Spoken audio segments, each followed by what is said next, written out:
Fortnite. Quem que não lembra de Fortnite? Hoje em dia um dos jogos mais famosos que a gente tem na atualidade, que se manteve de pé graças a muito trabalho da Epic Games, que a gente tem que elogiar, né? Porque não é muito fácil a gente conseguir manter um jogo de pé por muito tempo, junto com Minecraft, entre outros jogos. Bom, a gente hoje vai falar sobre um assunto muito importante que eu não vi nada na internet brasileira, tipo, pelo menos contando.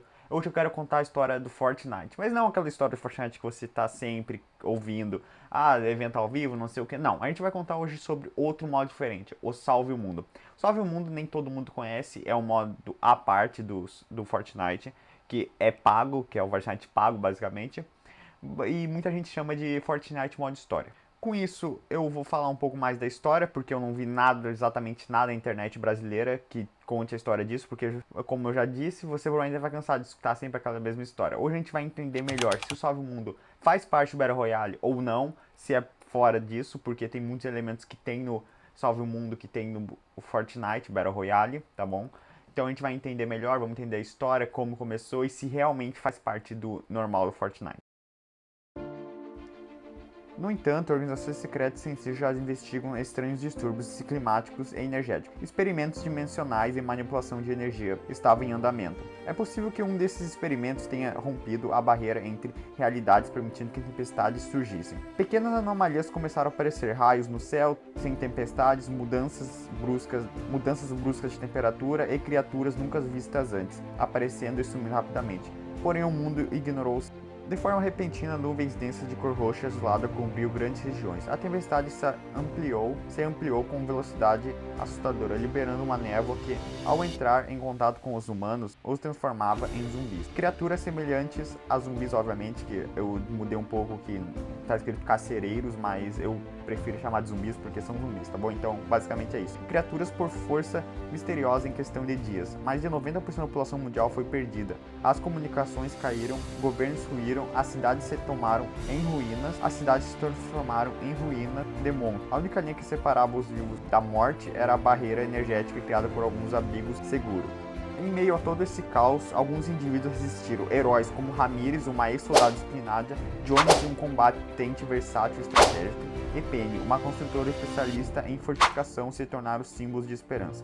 A resistência começou com pequenos grupos de sobreviventes que compartilhavam armas improvisadas, abrigos de madeira. Mas com o tempo conseguiram desenvolver tecnologias de ponta, armadilhas automáticas, armas de energia, drones de combate e escudos de barreira contra tempestades. O objetivo inicial era simplesmente sobreviver, mas logo surgiu uma missão maior, descobrir a origem da tempestade e eliminá-la. Nesse meio tempo, eles descobrem pistas sobre a tempestade. Ela parecia controlada por uma inteligência desconhecida, talvez extraterrestre ou interdimensional. Algumas criaturas da tempestade se mostravam sinais de organização e liderança, como se tivessem seguido ordens. As regiões específicas eram encontradas em dispositivos tecnológicos avançados, impossíveis de terem sido criados na Terra antes da catástrofe. Isso levantou uma teoria assustadora: a tempestade não era um fenômeno natural, ela teria sido provocada ou atraída por alguém que os humanos fizeram. Conforme a resistência avançava, territórios inimigos surgiam, novas ameaças como carcereiros evoluídos, zumbis evoluídos, mais rápidos, mais fortes e com habilidades únicas. Máquinas tempestade, as estruturas e robôs aparentemente feitos para manter a névoa ativa.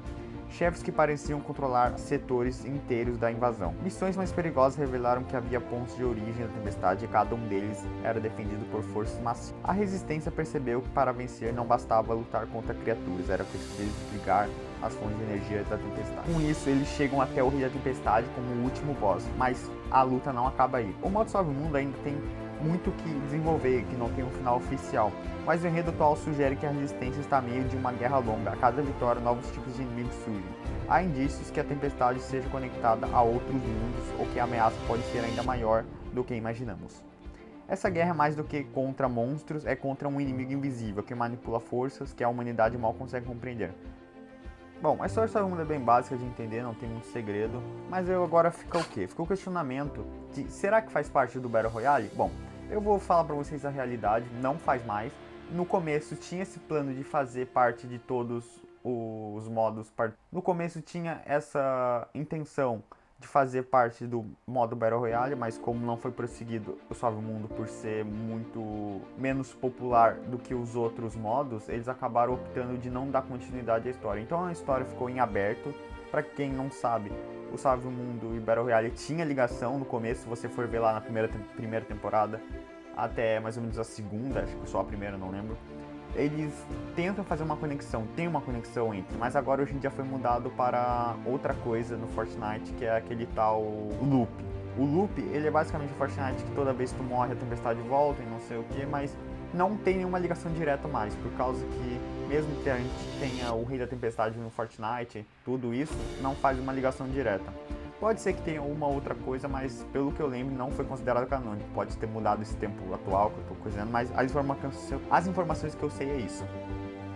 Bom, eu joguei Salve Muito por bastante tempo, então eu tenho bastante prioridade de falar. Mesmo que eu não tenha prestado muita atenção nos diálogos e tudo mais, eu fui atrás de pesquisar sobre pessoas conversando na internet, por causa que vídeos é bem difícil, eu não entendo inglês ainda, mas eu estou estudando. Enfim, esse é um vídeo que eu queria fazer faz um tempo, eu queria também fazer um vídeo eu entender melhor a história do Salve o Mundo, aí eu pensei, vou juntar esses dois para criar um vídeo falando sobre o Salve o Mundo e para me entender melhor a história, por causa que eu tenho o Salve o Mundo, eu jogo às vezes só para pegar V-Bucks, porque ninguém joga isso aí pela história. E é basicamente isso, né, rapaziada? Eu espero que vocês tenham gostado do vídeo. Eu fiz esse vídeo aqui bem explicativo para vocês entenderem de forma resumida de como é o universo do Salve o Mundo e tudo mais. Mas eu espero que vocês tenham entendido. Caso qualquer dúvida ou alguma outra coisa, me pergunte nos comentários, que eu vou tentar responder todo mundo, tá bom? Então, muito obrigado por ter assistido até aqui. Valeu e dá like no vídeo e se inscreva no canal.